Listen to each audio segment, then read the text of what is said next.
Hi అందరికి నమస్తే. ఇక్కడ కనిపిస్తున్న బండి కంపెనీ బండి అనుకుంటున్నారేమో. అనుకుంటే మీరు పప్పులో కాలేసినట్టే. మా ఊర్లో ఇది చాలా డిఫరెంట్ బైక్. ఇక్కడ గమనించారా, గాన్లు వచ్చేసి యూనికాంటి, ధూమ్ వచ్చేసి సుజుకిది, సీట్ కవర్ వచ్చి ట్యాంక్ వచ్చేసి బుల్లెట్ది అనమాట. ఇంకా ఇంజన్ చూద్దామా, ఆటో ఇంజిన్ అనమాట. మొత్తం డీజిల్ది. దాదాపు 50 నుంచి 60 కిలోమీటర్ల వరకు మైలేజ్ వస్తుంది. ఇది ఎప్పుడు ఒక 90sలో ఈ బండిని తయారు చేశారు. చెడిపోయింటి పక్కకి వేశారు, మళ్ళీ ఇప్పుడు రీమోడల్ చేసి ఇట్లా తెచ్చారనమాట. చాలా బాగుంటుంది. గేర్ ఒక సైడ్ ఉంటుంది, బ్రేక్ ఒక సైడ్ ఉంటుంది. అన్ని బండ్లకు ఉన్నట్టు ఉండదు, డిఫరెంట్ సైడ్ ఉంటుంది.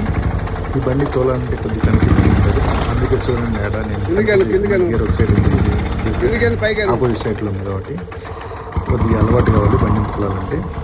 మొత్తానికి గేర్ వేసాను, బ్రేక్ ఇటు సైడ్ ఉంది, అలవాటు లేదు కదా. సో చాలా బాగుంటుంది.